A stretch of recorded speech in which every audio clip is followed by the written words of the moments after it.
All right, good afternoon. My name is Greg Bovino. I'm the Commander at Large for Customs and Border Protection Assets here in the great city of Minneapolis.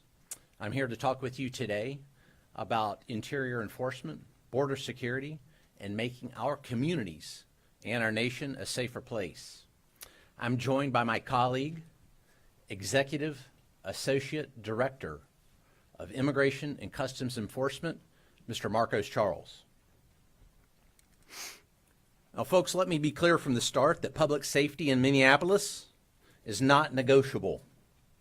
When violent criminals exploit gaps in enforcement, gaps at that state and local level most especially, federal law enforcement has a responsibility to act.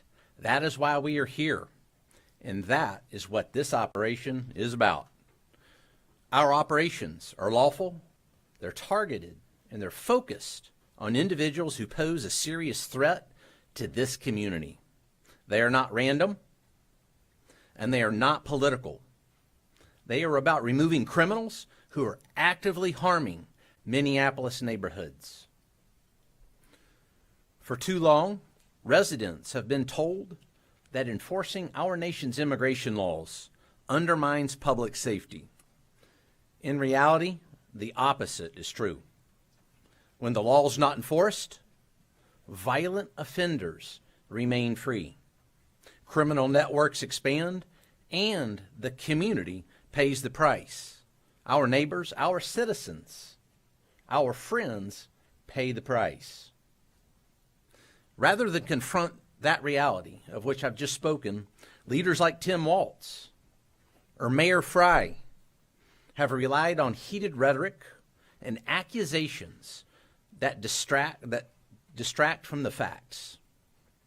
The facts are that federal agents are arresting murderers, rapists, child predators, cartel-connected criminals, and other individuals who pose a real danger to the people of Minneapolis. As these operations began and since, there have been constant attempts to interfere with lawful enforcement of our nation's Title VIII immigration laws here in Minneapolis. Officers have been violently and aggressively assaulted, objects have been thrown, and vehicles damaged. Despite that violence, enforcement has continued unabated. Our officers remain professional, focused, courteous, and committed to the mission. That mission, again, being Title VIII immigration enforcement. This effort reflects a coordinated federal approach. Agencies are working together under Title VIII authorities. Agencies like the United States Border Patrol, Immigration and Customs Enforcement, and many other allied law enforcement agencies, FBI, DEA, ATF, and many others have came together under this operation, under this umbrella. We share intelligence and execute operations in a unified manner. That coordination is essential to effective enforcement and public safety. Since the start of this operation, we have arrested some of the most dangerous criminal offenders operating in Minnesota. In the entire state of Minnesota, we have arrested some of the most violent criminal offenders right here in this city. These are not minor violators or minor garden variety criminals. These are repeat offenders with serious criminal histories. Now, folks, before I came here today, I printed out a few individuals that I'd like to share with you. Individuals that were arrested since yesterday. These 3 individuals were arrested just since yesterday. Keep in mind now, these individuals were walking the streets of Minneapolis with impunity as of yesterday. We've got Hovai Kumaye, a illegal alien from Laos, a registered sex offender convicted of sex offense against a child, including fondling and failure to register as a sex offender. This individual was walking the streets of Minneapolis just yesterday. This individual right here. It's very interesting that I haven't seen this individual or many others like him reported on very much by the local news media or the state news media. That's interesting. But wait, let's don't quit there. No, you can't. Let's continue here. We've got Samuel Aravelo Hernandez, a criminal illegal alien from Guatemala, charged with rape and lewd or lascivious acts with a minor. Now, think about that for just a second. Rape, and then on top of that, lewd and lascivious acts with a minor. This individual was walking the streets of Minneapolis with impunity just yesterday. Let's don't quit there. Let's keep on there. We've got Annabelle Gomez, a criminal illegal alien from Honduras, previously arrested for criminal sexual conduct and domestic assault. Other convictions include disorderly conduct and driving under the influence of liquor. Walking the streets as of yesterday. These are just three that I decided to print out. There's a whole stack of them. There's a whole stack of these. As a matter of fact, when we look over the past year at the 10,000 that have been arrested here in Minneapolis and Minnesota, that stack is enormous.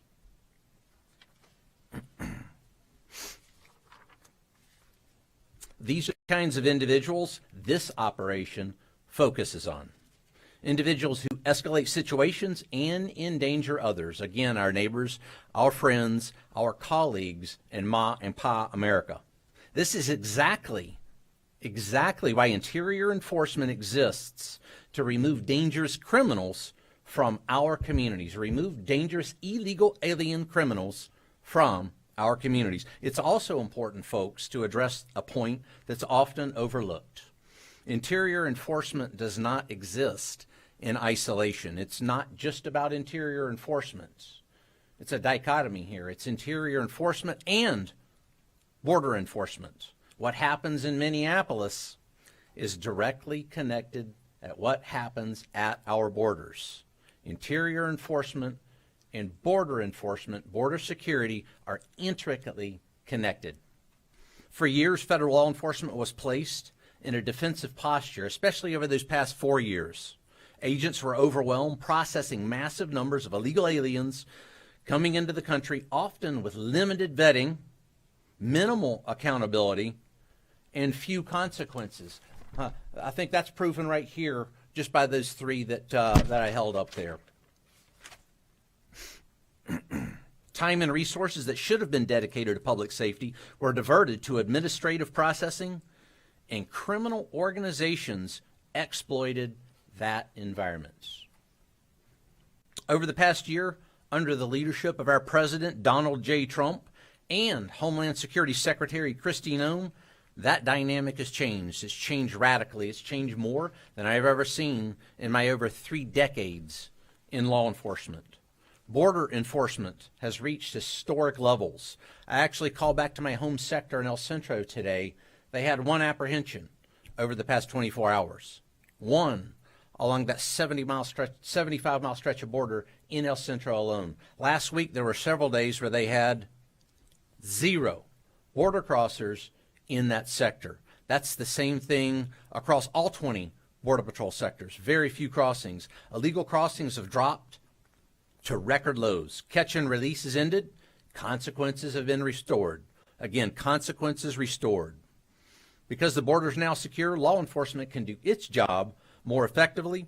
Agents are no longer tied up processing and releasing individuals into the interior, individuals that we just talked about. They can focus on who is coming into this country, and just as importantly, identifying and removing those who should not be here. And that shift matters. It allows for meaningful vetting, targeted enforcement, and a renewed focus on public safety over paperwork.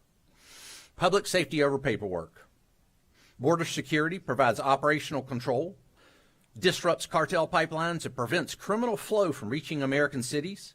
It also allows law enforcement to focus, again, on removing individuals who slip through during years of failed policies and later committed serious crimes. What happens on the border doesn't stay on the border. Border enforcement and interior enforcement are 2 parts of the same mission. A secure border without interior enforcement leaves communities vulnerable. And interior enforcement without border control is unsustainable. Again, it's that dichotomous relationship. When both are aligned, the results are clear. Over the course of this administration, more than 10,000 criminal illegal aliens, as I said, have been apprehended here in Minneapolis over the past year. And in just the last 6 weeks alone, during this most current surge, 3,000 arrests of some of the most dangerous offenders operating in Minneapolis have occurred. 3,000. These are not technical violations, as I mentioned. These are individuals responsible for serious harm. Think about it for just a second, what the rape of a child actually entails. It seems as if that's glossed over by the media oftentimes. What does that entail, and what's that like? Think about that. Murderers, rapists, gang members, they're not the people we want in our community. This is what public safety looks like when the law is enforced consistently and professionally. We will continue enforcing the law. We will continue making arrests, and we will continue working to keep Minneapolis safe. The mission continues at the border and in the interior, because that effective enforcement depends on both occurring at the same time. Let's make America safe again. Honor first. Thank you. Thank you, Greg. Good afternoon. My name is Marcos Charles. As Greg introduced, I am the Executive Associate Director for ICE Enforcement Removal Operations. Thank you for joining us. We announced the current status of Operation Metro Surge.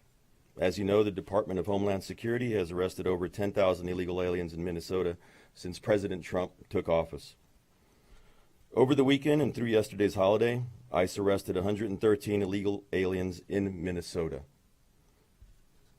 Some of the criminal aliens that were arrested, whose photos you see beside me on the monitor, include an illegal alien gang member from Laos with convictions for homicide and robbery, an illegal alien from Laos who's been convicted for sodomizing a 12-year-old girl and sexual assault, an illegal alien from the Marshall Islands who has 24 criminal convictions, including assault, domestic abuse, and theft.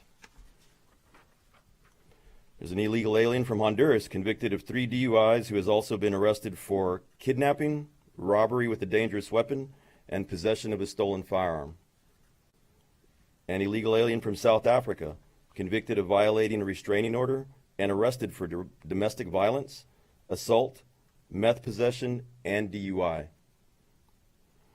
We are currently also looking for 2 sexual predators who are at large in or around St. Paul right now. Lu Mao Ah, a criminal illegal alien from Laos who is wanted for sexually assaulting a child, rape, kidnapping, and domestic violence. And Kong Ming Bang, a criminal illegal alien from Laos who is wanted for sexual assault, gang activity, and simple assault. If you have any information about these 2 criminal illegal aliens or any other criminal illegal aliens, please call the ICE tip line at 866-DHS-2-ICE or visit the website at ice.gov to submit a tip. Since President Trump took office 1 year ago today, the state of Minnesota has released nearly 500 criminal aliens who were in police or state custody rather than turning them over to ICE for removal proceedings. Many of these criminals already have a final order of removal, which means an immigration judge has determined that they have no legal basis to remain in the United States. ICE currently has more than 1,360 immigration detainers on illegal aliens in Minnesota jails and prisons, and we are calling on Governor Walz and Mayor Fry to turn these criminal illegal aliens directly over to ICE to keep Minnesota residents in our community safe. If local officials, including those in the Twin Cities, don't want ICE to arrest criminal aliens that are at large in their communities, the best solution is to turn them over to us in a safe, controlled setting like a jail or prison, instead of releasing them back onto the street to victimize our neighborhoods, where your children go to school, where your parents live, and where you worship, shop, and spend time with your loved ones. The holiday weekend's arrests reflect ICE's commitment to public safety and responsible enforcement. When criminal illegal aliens threaten the Twin Cities or any other city in America, we act decisively to remove them from the community in a controlled and lawful manner. Our goal is simple. We're here to protect the American communities from people like the ones you see here on the monitor. Thank you. For Commander Bovino, some of us in this room, this is A.C. Thompson with PBS Frontline, have followed you from city to city and documented your activities. How is what you're dealing with here different than what we've seen in other places? Well, Mr. Thompson, thanks for the question. We've been in many cities, as you know. We've been in Los Angeles, Chicago, Charlotte, New Orleans, and now obviously Minneapolis. So what we've seen that's a bit different here is the organization of some of the groups. The groups are a bit better organized. They've got some excellent communications, and that coupled with a very poor response from the mayor and the governor, those two things coupled together make that a difficult operating environment at times. And the reason I say that is I just came from Operation Catahoula Crunch there in Louisiana, in which state and locals, including the governor, the mayors, the police chief, worked in close concert for us to do what my colleague here, Marcus Charles, said, and that's remove violent offenders, bad people and bad things from the streets. And in doing that, I had one act of violence against Border Patrol, one notable act of violence against Border Patrol in a month. Here, I've lost count. I've already lost count of how many. I believe we had a vehicle ramming today. We had one yesterday in which two illegal aliens decided that it would be a good idea to ram Border Patrol agents and then take off. And in doing so, they hit a civilian vehicle as well. Those two were apprehended. So it's that collusion and corruption between elected officials and these anarchists that are intent on creating violence for law enforcement. You know, I see a lot of this that mirrors what happened in 2020 right here in this city when they decided to try to burn the city down. It's that same type of rhetoric, that same type of support by those elected officials. So that's very different than what I just witnessed in Louisiana, the place that I just came from. Commander Bovino, question for you. I'm with Borderhawk. It's hard to get coffee in the Twin Cities without seeing signs of ICE can't enter, but everyone else can, or restaurants or supermarkets. Based on what you shared today, what is your message to these businesses, these organizations that are obviously trying to push out ICE and your operation? Sure. And this goes to anyone, not just those businesses and organizations. Don't fall victim. Don't fall victim to that heated rhetoric and those lies that are often spouted by, say, a Mayor Fry. Mayor Fry actually told his police force to fight federal agents in the city. And you should have even seen the look on O'Brien's face, Chief O'Brien. His eyebrows actually raised at that one. So don't fall victim to that. Our Border Patrol agents, our ICE officers, are parents. They're citizens. They enjoy the rule of law just like everyone else. So to deny them a cup of coffee or lawful commerce seems to be absolutely opposite of what we would expect in a lawful, orderly society. Did we like what happened with the church there a couple of days ago when individuals came in and disrupted almost violently a church service? Absolutely not. Same thing. We should treat each other with respect, dignity, and that is why we are here in this city as we take those violent criminals off the streets. That's respect and dignity. This is for you as well, Commander Bovino. At a press conference today, we heard from several local police chiefs who said that they support ICE, but that certain ICE tactics are making their jobs, keeping their own communities safe, that much harder. What's your response? I would say that those tactics are born of necessity. What we do is legal, ethical, and moral. Everything we do every day is legal, ethical, moral, well-grounded in law. So I would impugn upon those police chiefs and anyone else, elected representatives, and you have to remember, many of these police chiefs do work for the Mayor Frys of the world, that turn over those illegal aliens, those criminal illegal aliens. Let me hold these up again, so it's just so we don't forget this, because it seems like it always gets forgotten. Rape, lewd and lascivious acts against a child. So Mayor Fry is having police chiefs worry about tactics while we're after these type of people. I think that they're asking the wrong questions and they're priority misplaced. Let's work. Wait, I'm not done yet. Let's work together. And we've said this from the very beginning. We want to work together with local police chiefs and the rank and file. And believe it or not, folks, we work very well together with the rank and file we have in every single city we've been to, whether that's Los Angeles, Chicago. A lot of rank and file gave us a lot of good information on a lot of good criminals, a lot of bad criminals there in Chicago. And then we proved it again in New Orleans. Let's work together to take individuals like this off the street. Had we worked together from the very beginning, perhaps we wouldn't be in the city by the thousands conducting operations that those police chiefs, those mayors, and those elected representatives refuse to partake in. If I could just follow up though real quick, if I don't think the argument from a lot of people, I think you'd be hard pressed to find anyone who doesn't want criminals who are alleged to do these things out of these communities. I mean, no one wants that. I think where a lot of the criticism comes in is within the tactics that you see ICE and others engaging in, that it's ordinary citizens who are not sex offenders or rapists getting swept up in it. So what do you say to that? Sure. Where you're talking about these ordinary citizens, mom, pa, America, that get swept up in what I see. I'm out on the streets just as Marcos Charles here is. We're on the streets with our troops almost every day.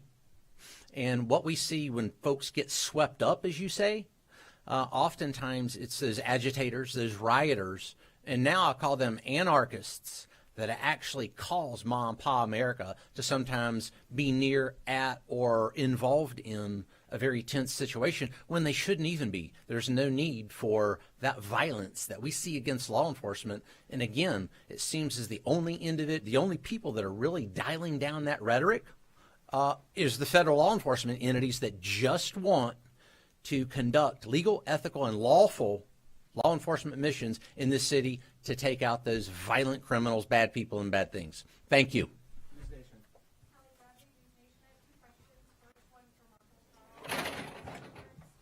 I'm sorry, can you repeat it?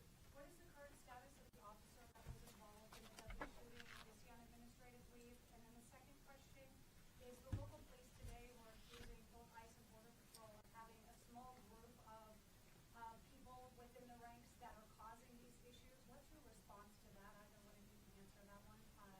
They're saying that it's isolated to a small group of agents that are causing issues. So the officer that was involved in the shooting last week, or 2 weeks ago now, he's recovering. He's at home, recovering. Is he on administrative leave or is he still involved in the operation? Right now he's at home recovering. Leave it at that. And as far as the response to local police saying that it's isolated to a small group of your agents or officers that are causing issues? So our officers that are out there, CBP, Border Patrol, DOJ, partners that are out there, ICE, ERO, HSI, everybody that's out there is a professional. They're out there doing their job. They're everyday people doing a very hard job trying to enforce the immigration laws in an environment where local and state politicians have been spreading rhetoric that dehumanizes these officers and agents.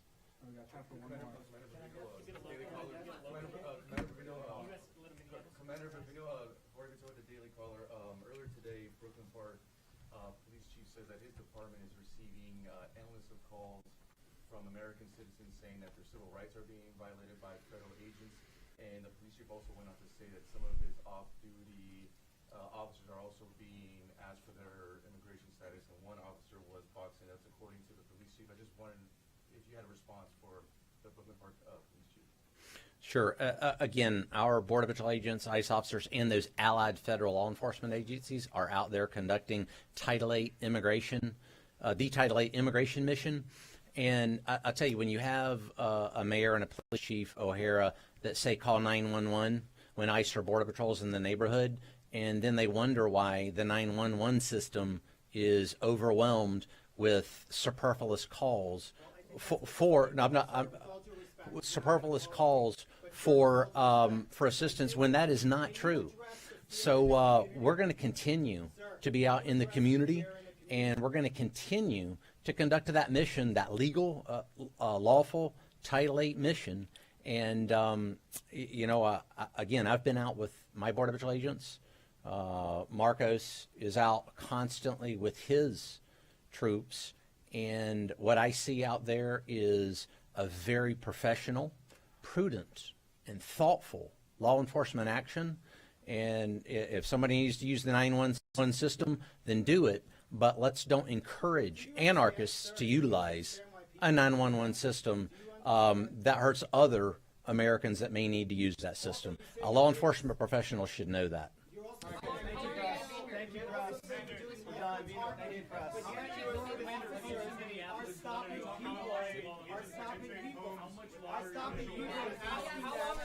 Thank you. Sir, you talk about, why don't you answer that question? Sir, why don't you answer that question? You're not just going to get to call on whoever you